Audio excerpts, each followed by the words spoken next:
تو یہ بیان کر کے وہ ارشاد فرماتے ہیں کہ یہ دونوں نے فرمایا، حضرت فضل نے بھی، حضرت اسامہ دونوں نے بھی فرمایا، حضور پاک علیہ الصلوۃ والسلام سارا راستہ کہاں سے؟ عرفات سے نکل کر مزدلفہ، مزدلفہ سے رمی جمار کرنے کے لیے جمرہ عقبہ، پہلے دن جو شیطان پہ پتھر مارتے، تو جمرہ عقبہ تک جانے تک حضور پاک صلی اللہ علیہ وسلم نے لبیک کلمات اپنے زبان مبارک سے ادا کرتے رہے، لبیک اللہم لبیک لبیک لا شریک لک لبیک ان الحمد والنعمت لک والملک لا شریک لک۔ تو یہ کلمات جس کا معنی ہے اے اللہ میں تیرے دربار میں حاضر ہوں، اے اللہ میں تیرے دربار میں حاضر ہوں، تیرا کوئی شریک نہیں ہے، میں تیرے دربار میں حاضر ہوں، یقیناً تعریف بادشاہت تیرے لیے سزاوار ہے، لا شریک لک تیرا کوئی شریک نہیں۔ حاجی بار بار یہ پڑھتے ہیں، بار بار یہ پڑھتے ہیں، کیوں پڑھتے ہیں؟ تاکہ ان کے دلوں میں یہ بات اچھی طرح ذہن نشین ہو جائے، دل میں بیٹھ جائے کہ اللہ کی ذات و صفات میں کسی کو شریک کرنا جائز نہیں ہے، شرک سب سے بدترین گناہ ہے۔ تو شرک سے بچنا، حج کا پیام کیا ہے؟ شرک سے دور ہونا۔ اب شرک کیا ہوتا ہے جناب؟ ہم تو بت پرستی نہیں کرتے، اللہ کا شکر ہے، کسی نعوذ باللہ کسی کو خدا نہیں مانتے، پھر ہم کو اتنا کیوں کہا جا رہا مسلمانوں کو کہ شرک سے بچو؟ یہ دل میں چھپا ہوا شرک ہے جس کو شرک خفی کہتے ہیں۔ مطلب اللہ کو تو اللہ جانتے ہیں، رب کو تو رب مانتے ہیں، خالق کو خالق جانتے ہیں، مگر اس کے ساتھ ہم یہ سمجھتے ہیں کہ بھئی پیسہ ہے تو کام بنتا۔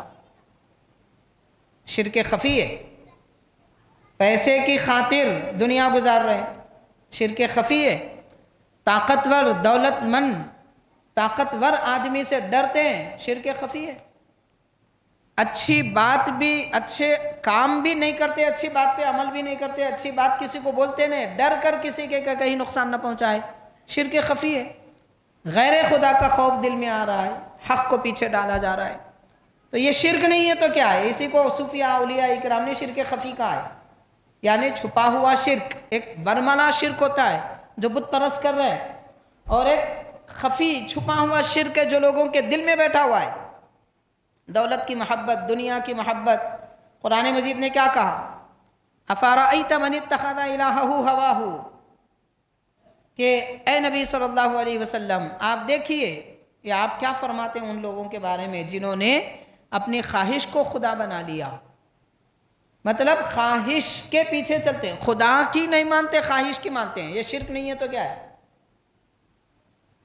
تو یہی تو کہا جا رہا ہے، اسی لیے تو حج میں خاص طور پر حجاج کو یہ سبق دیا جا رہا ہے، شرک سے بچو، بار بار پڑھو، احرام باندھنے سے لے کر رمی جمار کرنے تک سارے دنوں میں بس لبیک لبیک لبیک لا شریک لک یہ کہنا ہے۔ اتنا بڑا پیام ہے، اس پیام کو لوگ سمجھ نہیں سکے، ادھر زبان سے لبیک لبیک بول رہے ہیں، ادھر کسی کو دھکا دے رہے ہیں، زبان سے لبیک لبیک بول رہے ہیں، کسی کی برائی کر رہے ہیں، ادھر زبان سے لبیک بول رہے ہیں، کسی کی برائی پر دل میں، کسی کی تکلیف دینے پر دل میں برائی آ رہی ہے، لڑائی جھگڑے کر رہے ہیں، زبان سے لبیک بول رہے ہیں، شکایتیں کر رہے ہیں، یہ کیسا لبیک ہے؟ اللہ کے دربار میں ہوں اے مولا، یہ حاجی کہہ رہا ہے، وہ کہہ رہا ہے کہ میں اللہ کے دربار میں ہوں، اے پروردگار میں تیرے سامنے ہوں، اے پروردگار میں حاضر ہوں، لیکن حاضر کہاں ہے؟ اس کا دماغ غائب ہے، اس کی عقل غائب ہے، اس کا خیال کوئی خریداری میں لگا ہوا ہے اور زبان سے لبیک کہہ رہا ہے۔ تو یہ عمل نہ ہو، ذہن فکر دل بھی بندے کا زبان کے ساتھ میں لبیک کہتا رہے۔ تو بہرحال حاضرین کرام، یہ تعلیم حضور پاک علیہ الصلوۃ والسلام نے عطا فرمائی، اور یہ دو صحابہ فرما رہے ہیں کہ ہم حضور کے ساتھ بیٹھے ہوئے تھے، حضور یہ تلبیہ فرما رہے تھے، لبیک کہہ رہے تھے۔ صحیح بخاری میں یہ حدیث پاک ہے۔ اس سے یہ معلوم ہوتا ہے ہمارے آقا علیہ الصلوۃ والسلام کم عمر لڑکوں پر، چھوٹے بچوں پر مہربانی اتنی کثرت سے فرماتے تھے کہ انہیں پیدل بھی چلنے نہیں دیتے تھے، اپنے ساتھ بٹھا لیتے تھے۔ نہ صرف بچوں پر بلکہ حیوانوں پر بھی مہربانی تھی کہ 2 کی جگہ 3 یا 4 کو نہیں بٹھاتے تھے کہ حیوان کو، جانور کو تکلیف نہ ہو جائے۔ تو بہرحال حاضرین کرام، اور ایک حدیث پاک ہے، حضرت عبداللہ بن مسعود رضی اللہ تعالیٰ عنہ فرما رہے ہیں، منی اور عرفات کے متعلق میں آپ سے باتیں کر رہا ہوں، مینا اور عرفات کے بارے میں آپ سے گفتگو کی جا رہی ہے۔ حضرت عبداللہ بن مسعود رضی اللہ تعالیٰ عنہ فرماتے ہیں بینما نحن فی مسجد الخیف لیلۃ عرفۃ، یعنی عرفہ کے دن رات مسجد خیف میں مینا میں ہم تھے۔ دیکھیے 7ویں ذی الحجہ کو حاجی شام کے وقت نکلتے ہیں، مینا کے میدان میں پہنچتے ہیں، 8ویں ذی الحجہ کی نماز فجر سے لے کر عشاء تک 9ویں ذی الحجہ کی فجر بھی مینا میں پڑھتے ہیں۔ 9ویں ذی الحجہ کی فجر کے بعد عرفات میں جاتے ہیں، اور عرفات میں سورج نکلنے سے لے کر ڈوبنے تک رہتے ہیں۔ سورج ڈوبنے کے بعد مغرب کی نماز وہاں سے پڑھے بغیر مزدلفہ جاتے ہیں۔ یہ مینا، یہ عرفات، یہ مزدلفہ کھلے میدانوں کا نام ہے، وہاں کوئی تعمیر نہیں ہے، وہاں کوئی عمارت نہیں ہے۔ حدیث پاک ہے، حضور پاک صلی اللہ علیہ وسلم نے مینا میں تعمیر کرنے سے منع فرمایا، لیکن سنا بھی گیا، جا رہا تھا، دیکھا بھی گیا کہ آج کل کنارے کرانے میں بڑی بڑی بلڈنگیں بنا دی گئی ہیں مینا کے میدان میں، جو بہت زیادہ اعلیٰ درجے کے لوگ ہوتے ہیں، جن کے پاس دولت بہت زیادہ ہوتی ہے، وہ خیموں میں نہ رہتے، وہ تعمیروں میں جا کے رہتے ہیں، وہاں پہ ایئر کنڈیشن جو روم ہے اس میں رہتے ہیں۔ سرکار دو عالم صلی اللہ علیہ وسلم نے منع فرمایا ہے۔ حج کے دن گویا قیامت کا منظر بتاتے ہیں، اب وہاں بھی جا کے ہم ایئر کنڈیشن میں رہیں گے تو پھر قیامت کا منظر کہاں ہوا؟ حج کرنے والے کو قیامت دنیا میں دیکھ لینا چاہیے، مزدلفہ میں جا کر دیکھیے، عرفات میں جا کر دیکھیے، مینا میں جا کر دیکھیے، پتہ چلے گا قیامت کیسی ہے۔ اور بلا شبہ قیامت کا دن، قیامت کا منظر، قیامت قائم بھی ہوگی تو عرفات اور مزدلفہ میں ہی ہوگی۔ سارے لوگوں کو جو جمع کر دیا جائے گا مزدلفہ اور عرفات کے میدان میں جمع کر دیا جائے گا۔ میدان محشر اسی جگہ واقع ہوگا۔ بعض روایت میں آتا ہے فلسطین کا میدان بھی، فلسطین کی سرزمین بھی، تو علماء نے فرمایا عرفات، مزدلفہ، فلسطین، یہ تینوں زمینوں کو ملا دیا جائے گا، اگرچہ کہ دور دور ہے، اللہ کی قدرت ہے، ایک جگہ کر دے، زمین کا یہ حصہ یہاں سے ہٹائے وہاں رکھ دے، بالکل ہو سکتا ہے۔ تو خیر، تو وہ قیامت کا منظر بھی وہیں ہوگا، میدان بھی، اور قیامت کا منظر بھی دکھائی وہیں دیتا ہے۔ تو حضور پاک علیہ الصلوۃ والسلام ارشاد فرماتے ہیں، حضرت عبداللہ بن مسعود رضی اللہ عنہ، ہم حضور پاک صلی اللہ علیہ وسلم کے ساتھ میدان مینا میں مسجد خیف میں رات گزاری۔ مسجد خیف میں حضور پاک صلی اللہ علیہ وسلم کا خیمہ تھا، یعنی حضور نے جب حج فرمایا مسجد خیف میں حضور نے قیام فرمایا، وہاں ڈیرا ڈال دیا گیا تھا وہ خیف کی مسجد میں۔ آج بڑی مسجد بنی ہوئی ہے، کتنی بڑی مسجد ہے؟ آپ نے مکہ مسجد دیکھی ہے؟ سارا احاطہ مکہ مسجد کا، اس کے ایک اندازتاً بھی کہا جائے تو سارا مسجد کا احاطہ مکہ مسجد کا مکمل 10 سے 15 مکہ مسجد وہ مسجد میں آ جاتے ہیں۔ مسجد خیف اتنی بڑی مسجد ہے، اور مسجد نمیرہ بھی ویسی ہے جو عرفات میں واقع ہے۔ خیر، تو حاضرین کرام، حضور پاک صلی اللہ علیہ وسلم کے ساتھ وہاں پر صحابہ اکرام جلوہ افروز تھے۔ عرفہ جانے سے پہلے کی رات میں، یعنی 8ویں رات، 9ویں رات، 9واں دن گزر گیا اور 10ویں دن کی رات آئی تھی اس میں۔ خیر، تو حضرت عبداللہ بن مسعود رضی اللہ عنہ فرماتے ہیں ہم بیٹھے ہوئے تھے کہ اچانک سانپ کے جانے کا ہم کو احساس ہوا، اس کی سرسراہٹ محسوس ہوئی۔ فرماتے ہیں دیکھا ایک بڑا سانپ ہے، اچانک وہ بل میں گھس گیا، کوئی سوراخ تھا زمین میں، اس میں گھس گیا۔ حضور پاک صلی اللہ علیہ وسلم نے کیا فرمایا؟ تو آپ فرماتے ہیں اذ سمعنا حس الحیہ، سانپ کی محس کا احساس ہم کو ہوا، حضور نے فرمایا اقتلوہا، اس کو مار دو۔ یہ پیارے نبی کا حکم ہے، اگر کوئی زہریلی چیز دیکھو تو مارو۔ دین یہاں تک حکم دیتا ہے اگر آپ نماز میں بھی ہے اور کوئی زہریلی چیز دیکھے تو فوراً اس کو مار دیں، نماز چھوڑ دیں، نماز ٹوٹتی نہیں۔ نماز کی حالت میں بھی اگر سانپ بچھو کوئی زہریلی چیز نظر آئے، نماز چھوڑ دیں، فوری اسے ماریں تاکہ دوسروں کو تکلیف نہ دے۔ پھر جہاں سے چھوٹی تھی نماز وہیں سے ادا کریں، لیکن کب؟ جب کہ اپنی زبان سے آواز نہ نکالیں، بات نہ کریں۔ اگر نماز چھوڑ کر سانپ مارنے کو نکلے اور بات کر لیے، نماز ٹوٹ گئی۔ تو بغیر کسی دنیاوی عمل کے صرف مار کر آ کے کوئی نماز پڑھ سکتا ہے، اتنی بھی اجازت ہے۔ تو زہر سے بچانے کا حکم دیا گیا۔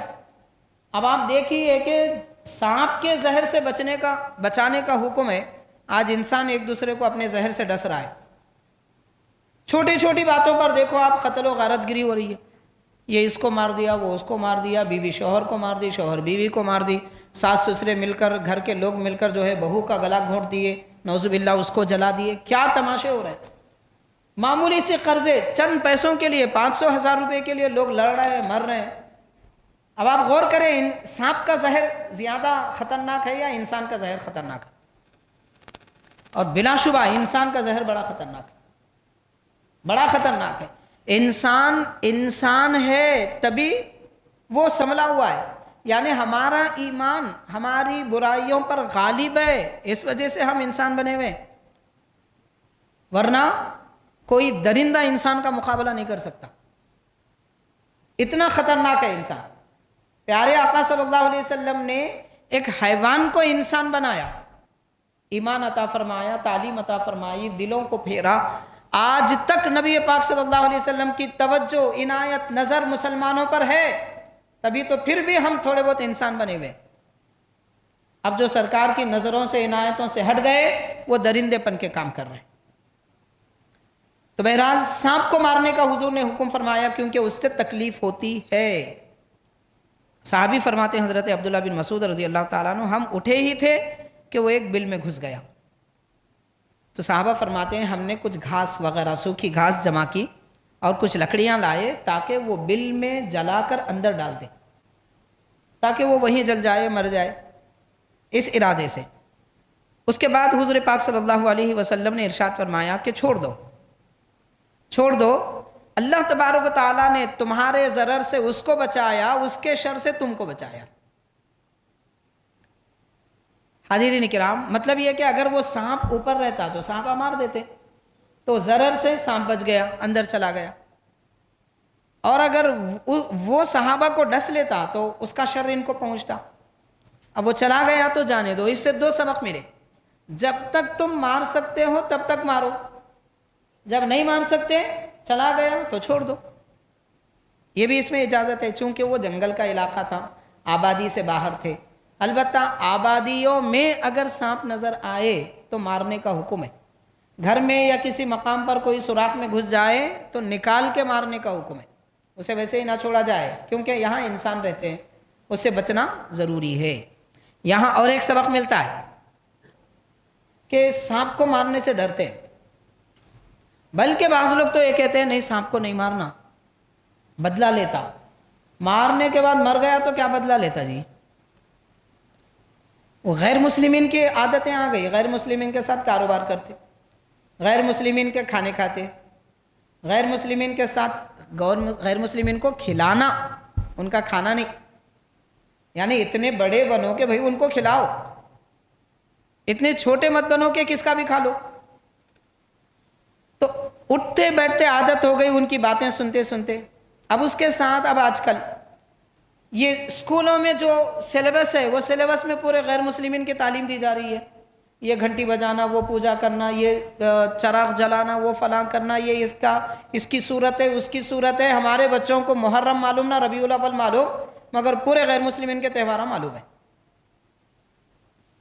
کیونکہ ماں باپ تو بتاتے نہیں بیٹا یہ رمضان ہے، ماں باپ تو نہیں بتاتے بیٹا یہ جمعہ ہے، ماں باپ ہاں اسکول والے یہ بتاتے کہ یہ بت پرستی ہے، یہ فلاں ہے، سب شیطانوں کے نام معلوم ہے۔ تو ان کے ساتھ اٹھتے بیٹھتے یہ عادت ہو گئی، ان لوگوں کے پاس نظریہ ہے سانپ کو نہیں مارتے، سانپ کو مارے تو وہ لوگ سمجھتے ہیں بدلہ لیتا۔ کیوں نہیں مارتے؟ اس لیے کہ وہ نعوذ باللہ سانپ کو خدا سمجھتے ہیں، اس لیے نہیں مارتے۔ وہ شرک کی عادت آج مسلمانوں میں آ گئی، سانپ کو دیکھے تو ڈر جا رہے، نہ صرف ڈر رہے، نہیں مارنا بول رہے۔ ارے اللہ کے نبی فرما رہے مارو، حالت نماز میں بھی ہے، اگر سانپ نظر آئے، زہریلا کیڑا نظر آئے تو مارنے کا حکم ہے، تاکہ کسی اور کو اس سے تکلیف نہ ہو، خود ہم کو اس سے تکلیف نہ ہو۔ تو یہ سبق ہم کو ملتا ہے۔ تو غیروں کی صحبت میں رہ کے غیروں کی باتیں اختیار نہیں کرنا، علماء کی صحبت میں بیٹھیے، دین کی باتیں معلوم ہوتی، اسلام کی باتیں معلوم ہوتی، تو جیسی صحبت ہوتی ویسا اثر ہوتا۔ بہرحال بری صحبت سے بچنا چاہیے. خیر تو یہ جو واقعہ پیش آیا یہ منا کی رات میں مسجد خیف میں پیش آیا. حضور پاک صلی اللہ علیہ وسلم نے منا میں جو قیام فرمایا تھا اس وقت کیا حالات ہوئے. حاضرین اور ایک حدیث پاک ہے. حضور نبی پاک علیہ الصلوۃ والسلام عرفہ کو عرفہ کیوں کہتے ہیں؟ پیارے آقا علیہ الصلوۃ والسلام سے سن کر تابعی فرماتے ہیں، یعنی صحابی کے بعد تابعی حضرت عطا فرماتے ہیں عرفات کو عرفات اس لیے کہتے ہیں کہ ایک مرتبہ حضرت جبریل علیہ السلام حضرت ابراہیم علیہ السلام کے پاس آئے، ان کو ساتھ لے کر گئے، کعبے کا طواف بتایا، مزدلفہ کی آپ کے صفا مروہ کی سعی بتائی، مزدلفہ کا قیام بتایا، عرفہ کا وقوف بتایا، منا میں رہنا بتایا. پھر دوبارہ آئے کہ پھر لے گئے عرفات کے میدان میں. آ کر حضرت جبریل علیہ السلام نے ابراہیم علیہ السلام سے پوچھا کہ آپ نے پہچانا یہ کون سی جگہ ہے؟ عرفتہ، حل عرفتہ؟ تو ابراہیم علیہ السلام نے کہا نام عرفتو. 3 بار ایسا سوال ہوا، انہوں نے کہا عرفتہ، ابراہیم علیہ السلام نے کہا عرفتو. تو 6 مرتبہ یہ عرفتو کے کلمات آئے، اس لیے وہ جگہ کا نام عرفہ پڑ گیا. تو عرفہ کو عرفہ کیوں کہتے ہیں؟ اس وجہ سے کہتے ہیں. ایک وجہ یہ بتائی گئی. دوسرا، عرفہ کا اصل معنی ہے پہچاننا. جیسا کہ یہاں بتا حضرت آدم علیہ السلام جب زمین پر آئے، ہندوستان میں آئے، حضرت حوا علیہ السلام زمین پر آئی، جدہ میں آئی، کئی دنوں تک یہ لوگ آپس میں نہیں ملے. جب اللہ تعالیٰ ان کو ملانا چاہا تو ان کے قدم آگے بڑھے، ایک دوسرے کو ڈھونڈتے عرفہ کے میدان میں آئے تو ایک کنارے پر حضرت حوا، ایک کنارے پر حضرت آدم علیہ السلام تھے. دونوں نے ایک دوسرے کو دیکھ کر پہچانا، بیوی نے شوہر کو، شوہر نے بیوی کو پہچانا، اس لیے وہ جگہ کا نام عرفات بن گیا. اور جس دن انہوں نے پہچانا 9 ذی الحجہ تھی، اس لیے وہ دن کا نام یوم عرفہ ہوا. تو ذی الحجہ میں عرفہ کا یہ معنی ہے. یہ بھی حدیث پاک ہے، اخبار مکہ، امام فاقیہی رحمۃ اللہ علیہ کی کتاب ہے، حدیث نمبر 2725.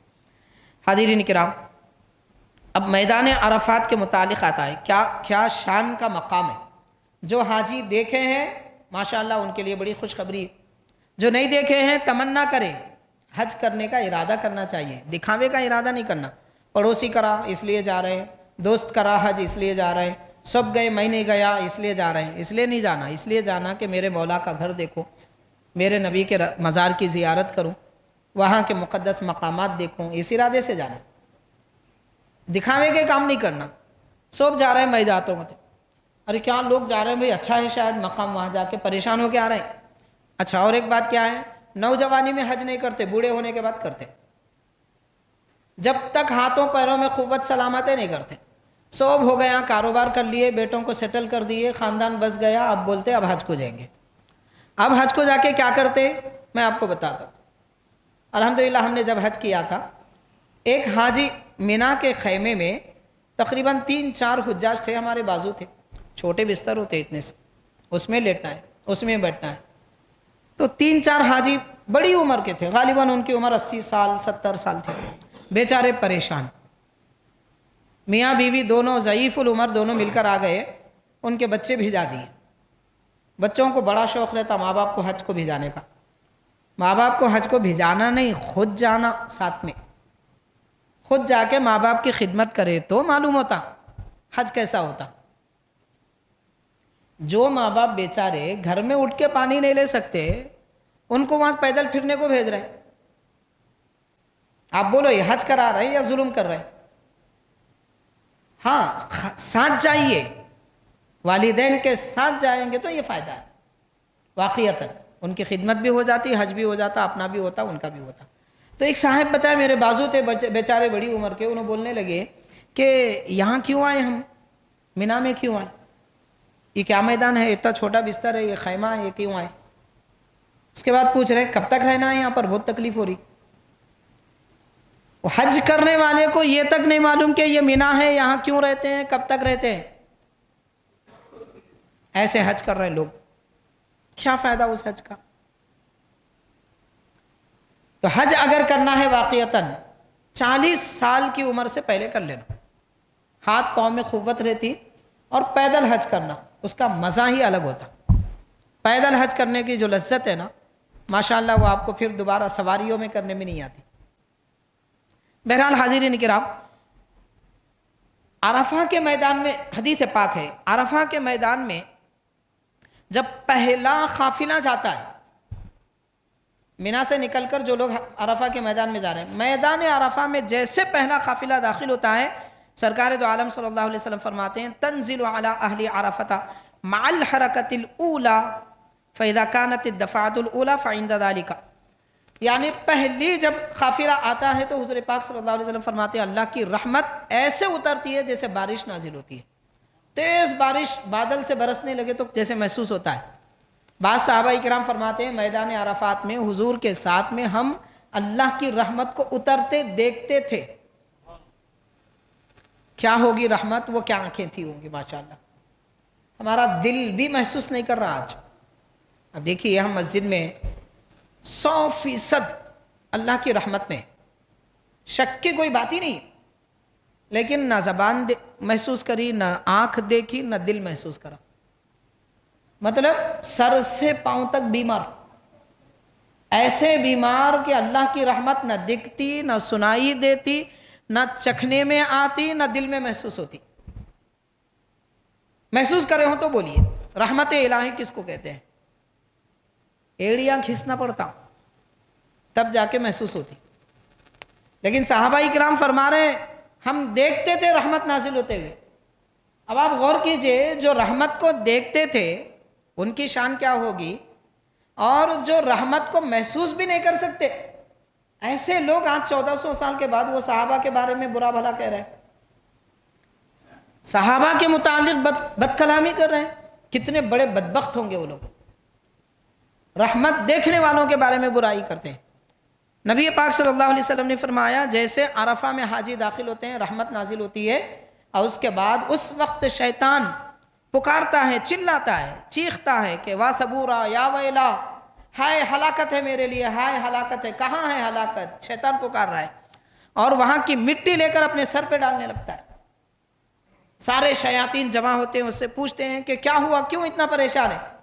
کہنے لگتا ہے 60-70 سال تک جس آدمی کو میں نے گناہوں میں مبتلا رکھا، ایک سیکنڈ میں، ایک لمحے میں اللہ نے اسے بخش دے کر رحمت نازل فرمائی، میری ساری محنت بیکار گئی۔ تو یہ ہے عرفہ کا میدان، جہاں جانے کے بعد آدمی کی بخشش یقینی ہے۔ پیارے آقا صلی اللہ علیہ وسلم نے فرمایا اگر کوئی میدان عرفات میں جا کر دعا کر کے بھی یہ سمجھے کہ شاید میری معافی نہیں ہوئی، اس سے بڑا محروم دنیا میں کوئی نہیں ہے۔ مطلب یقین ہے عرفات میں جانے کے بعد وہاں دعا کریں تو معافی ملتی ہے، اس میں کوئی شک کی بات نہیں ہے۔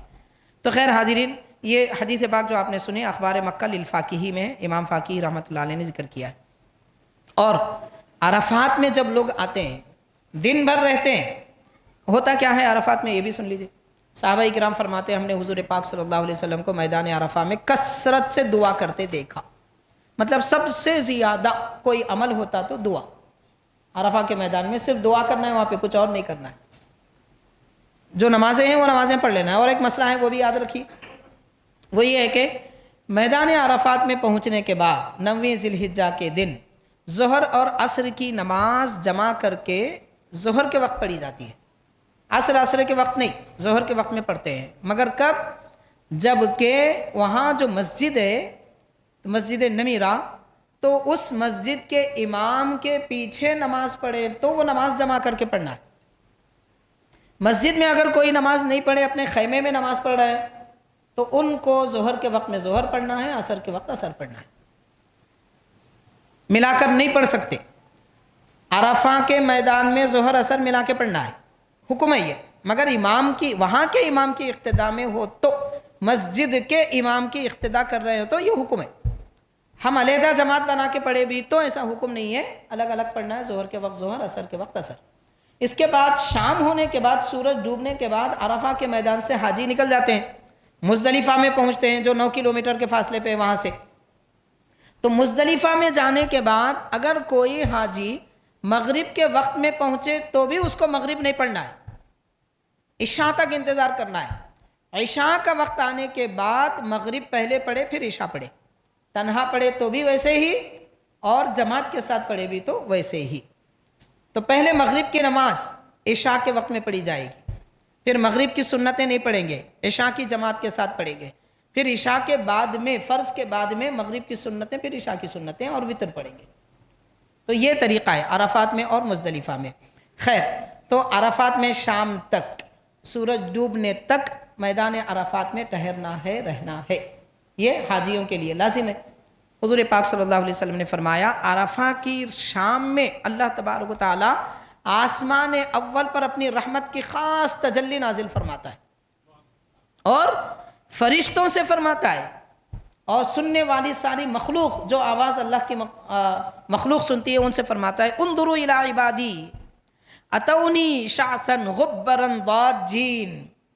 اللہ تعالیٰ فرماتے ہیں اے میرے مخلوق، اے میرے بندوں، دیکھو میرے بندوں کو، ایمان والے حاجیوں کے بارے میں فرما رہے ہیں، دیکھو میرے بندوں کو کیسے ان کے سر بکھرے ہوئے ہیں، احرام پر گرد و غبار ہے، پاؤں پر گرد و غبار ہے، چیخ رہے ہیں لبیک لبیک لبیک، اتنی آوازیں نکال رہے ہیں۔ تو اللہ تعالیٰ ان کی تعریف فرما رہا ہے۔ پھر ارشاد فرماتا ہے کہ اللہ تبارک و تعالیٰ اس دن عرفہ کے دن دنیا میں کسی بھی مقام پر کوئی آدمی متکبر گھمنڈی ہو، گھمنڈ کرنے والا متکبر کوئی آدمی ہوتا ہے اپنے مال پر، اپنی طاقت پر، اپنے خاندان پر، اپنے علم پر، اور کس پر گھمنڈ کرنے والا، یہ متکبر آدمی پر اللہ رحمت کی نظر نہیں فرماتا عرفہ کے دن، باقی سب پر رحمت کی نظر فرماتا ہے۔ تکبر اتنا بڑا ہے، میں ہوں، میرا باپ ہے، میرا خاندان ہے، میرا گھر ہے، میری دولت ہے، میری جائیداد ہے، میری اولاد ہے، یہ سب کچھ بھی کام آنے والی نہیں ہے۔ اللہ تعالیٰ کو تکبر پسند نہیں ہے۔ حدیث پاک ہے، سرکار نے ارشاد فرمایا، رب فرماتا ہے الکبریاء ردائی، اللہ فرماتا ہے بندو بڑائی میری چادر ہے۔ اللہ اکبر، شان اس کی ہے، اکبر تو وہی ہے، سب سے بڑا وہی ہے، سب سے بلند ترین ذات پاک، شان و عظمت رکھنے والا ذات پروردگار اللہ تبارک و تعالیٰ۔ تو فرماتا ہے کہ بڑائی میری چادر ہے، تم میں کون ہے جو میری چادر چھیننا چاہتا ہے؟ یعنی انسان کو یہ لائق نہیں ہے کہ وہ تکبر کرے۔ ایک صحابی حضور کی خدمت میں آئے، دروازے پہ دستک دی، سرکار نے فرمایا کون ہے؟ تو انہوں نے کہا میں ہوں۔ حضور نے فرمایا یہ کیا میں کرتے ہو؟ انا پسند نہیں ہے، انانیت اللہ تعالیٰ کو نہیں پسند، اللہ کے رسول کو نہیں پسند۔ بعض بزرگوں نے فرمایا یہ انا کا ترجمہ اردو میں ہوتا ہے۔ ایک بزرگ کے متعلق بھی آئے کہ ان کے دروازے پہ کوئی آئے، دستک دی، انہوں نے کہا میں، تو فرمایا کیا بنا تو بنا، بکری بنا، میں کر رہا ہے؟ میں تو بکری کرتی ہے، تو کیوں میں کر رہا ہے؟ اپنا نام بولے۔ خیر، تو حاضرین کرام، انا کا لفظ بھی پسند نہیں ہے۔ حضرت موسیٰ علیہ السلام سے کسی نے سوال کیا کہ اے موسیٰ بتائیے سب سے زیادہ جاننے والے کون ہیں، بڑے عالم؟ حضرت موسیٰ علیہ السلام فرمائے میں ہوں۔ کوئی شک کی بات نہیں ہے، نبی سے بڑھ کے کوئی بڑا عالم نہیں ہوتا۔ حضرت موسیٰ علیہ السلام فرمائے صحیح فرمائے، مگر اللہ تعالیٰ فرماتا ہے موسیٰ آپ نے میں کہا، آپ جائیے آپ کو ہم بتاتے ہیں ہماری راز کی باتیں کیا ہیں۔ خضر علیہ السلام سے ملنے کے لیے بھیجے، وہ 3 واقعات، بڑے واقعات پیش آئے۔ تو مطلب نبی بھی انا کہتے ہیں تو اللہ کو پسند نہیں ہے۔ اب ہم بولے تو کیا پسند ہے؟ ہماری بساط کیا، ہم کون ہیں؟ کچرا دھول کے برابر ہے انبیاء کرام کی شان کے مقابل میں۔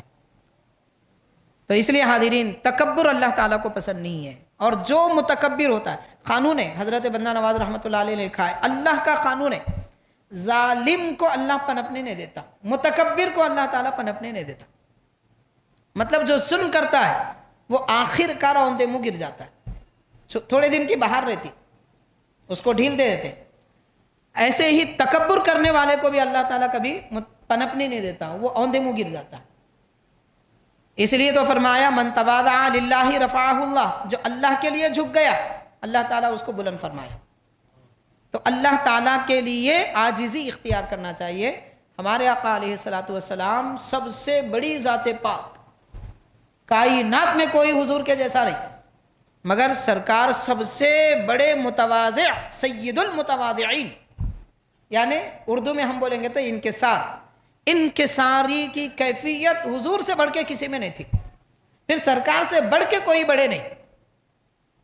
دو الگ چیزیں ایک ساتھ جمع ہو رہے ہیں، یہ بڑے کمال کی بات ہے، یہ بھی معجزہ ہے حضور کا۔ سب سے بڑے ہو کر حضور انکساری فرماتے ہیں، یہ معجزہ ہے، یہ نہیں کر سکتے کوئی بھی۔ خیر تو حاضرین، اللہ تبارک و تعالیٰ عرفہ کے دن تکبر کرنے والوں پر بھی رحمت کی نظر نہیں فرماتا، یہ بھی حدیث پاک ہے۔ حضور نبی پاک علیہ الصلاۃ والسلام کے ایک صحابی حضرت کعب، وہ فرماتے ہیں کہ 2 دن ایسے ہیں اللہ تعالیٰ سب سے زیادہ لوگوں کو دوزخ سے آزاد فرماتا ہے 2 دنوں میں۔ ارشاد فرمایا، ایک جمعہ کا دن اور ایک عرفہ کا دن۔ جمعہ کے دن اللہ تعالیٰ جتنی آزادی دوزخ سے ایمان والوں کو عطا فرماتا ہے، کسی اور دن عطا نہیں فرماتا، اور عرفہ کے دن بھی ایسے ہی بخشش ہوتی ہے۔ یہ بھی اخبار مکہ، وہ مشہور ترین کتاب میں ہے۔ اور حاضرین، نبی پاک صلی اللہ علیہ وسلم نے یہ بھی ارشاد فرمایا، من حفظ سمعہ وبصرہ ولسانہ یوم عرفۃ حفظہ اللہ عز وجل من عرفۃ الی عرفۃ، یعنی عرفہ کے دن اگر کوئی اپنی زبان، اپنی آنکھ اور اپنے کان کی حفاظت کرے، زبان سے برا نہ بولے، آنکھ سے برا نہ دیکھے، کان سے برا نہ سنے عرفہ کے دن، تو اللہ تعالیٰ اس عرفہ سے لے کر آنے والے عرفہ تک 1 سال اس کی حفاظت فرماتا ہے۔ مطلب وہ سال بھر نہ زبان سے برا بولے گا، نہ کان سے برا سنے گا، اور نہ ہی آنکھ سے برا دیکھے گا۔ عرفہ کے دن آنکھوں کی حفاظت، کان کی حفاظت کرنے کا یہ صلہ ہے۔ اور ایک حدیث شریف میں آتا ہے، اللہ تبارک و تعالیٰ عرفہ کے دن مومنین حاجیوں کی تعریف فرماتا ہے۔ عرفہ کے دن جو عرفہ کے میدان میں ہے، میدان عرفات میں، ان حاجیوں کی اللہ تعالیٰ تعریف فرماتا ہے۔ حدیث پاک میں جو الفاظ ہیں وہ باہا ان اللہ عز وجل باہا اہل السماوات باہل عرفۃ، اہل عرفات پر اللہ تبارک و تعالیٰ، لفظی ترجمہ کریں گے تو فخر کرتا ہے۔ اللہ تعالیٰ فخر کرنے سے پاک ہے، تعریف فرماتا ہے۔